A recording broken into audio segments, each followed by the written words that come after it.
Միացյալ Նահանգների և Իրանի հարաբերություններում լարվածությունը վտանգավոր մակարդակի է հասել։ Իրանում ընթացող ցույցերի ֆոնին Միացյալ Նահանգների նախագահ Դոնալդ Թրամփը նախազգուշացրել է, այնպիսի մասշտաբով կհարված են, որ նրանք նախկինում չեն ստացել։ Իրանագետ Տիգրան Դավուդյանի խոսքով տարիների ընթացքում կուտակված խնդիրներ կան։ Իրանը երկար ժամանակ լարված հարաբերություններ է ունեցել արևմտյան մի շարք երկրների հետ։ Իրանի Իսլամական Հանրապետությունը բավական լարված հարաբերություններ է ունեցել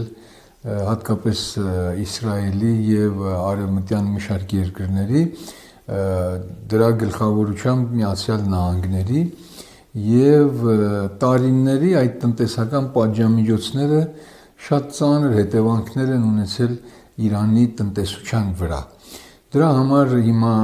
ժողովրդական դժգոհություններ կան։ Իրանի վերջին շահի որդին Ռեզա Փահլևին դիմել է իրանական ժողովրդին, հայտարարելով, որ վերջին օրերին ժողովուրդը թափահարել է անօրինական Իսլամական Հանրապետության հիմքերը։ Նա պնդել է, որ հենվելով միլիոնավոր մարդկանց կոչերին հայտարարում է նոր փուլի մասին, Իսլամական Հանրապետության տապալման եւ հայրենի Իրան վերադարձի նպատակով։ Իրանագետի խոսքով, սակայն արտերկրում գտնվող իրանցի ընդդիմադիրների մեջ տարաձայնություններ կան։ Ուրիշ ընդդիմադիրներ էլ կան, որոնք չեն կարողանում միասնական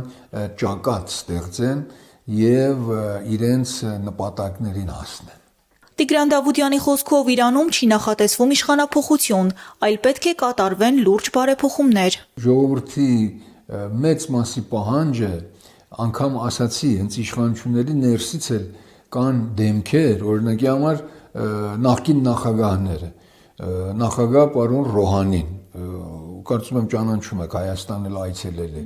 կամ նախագահ պարոն Խաթամին, նա էլ Հայաստան այցելել է, կան հենց իրենցից էլ, որ դժգոհ են եւ բարեփոխումներ են պահանջում։ Միացյալ Նահանգների նախագահը հայտարարել է, որ Թեհրանը առաջարկել է բանակցություններ սկսել այն բանից հետո, երբ ինքը սպառնացել է հարվածներ հասցնել Իրանին։ Թրամփը, երբ որ իշխանության եկավ, նա միշտ ասել է, որ ինքը պատերազմներին դեմ է եւ ուզում է, որ հարցերը խաղաղ կերպով լուծի, այդ ուղղությամբ բավական աշխատանքներ տանում է եւ քանի օր առաջ էլ նորից Օման արաբական երկրի արտաքին գործերի նախարարը այցելեց Թեհրան։ Մենք գիտենք, որ Օմանը միշտ միջնորդ է եղել Իրանի եւ Միացյալ Նահանգների միջև։ Կարծիք կա, որ Օմանի նախարարն է իրանցիների պատգամը փոխանցել Միացյալ Նահանգներին, որ կիսատ մնացած բանակցությունները շարունակեն։ Հնարավոր է արդյոք Միացյալ Նահանգները ուղիղ կամ Իսրայելի միջոցով հարվածի Իրանին։ Իսրայելն էլ քանի անգամ ասել է, որ մենք դեռ հունիս ամսից կիսատ գործեր ունենք, պետք է շարունակենք, բայց չեմ կարծում, փորձագետները այն կարծիքին են, որ առայժմ բացառվում է զինված բախում եւ հատկապես որ մենք հիմա նկատել ենք, որ այս քանի օրը իսրայելյան պաշտոնական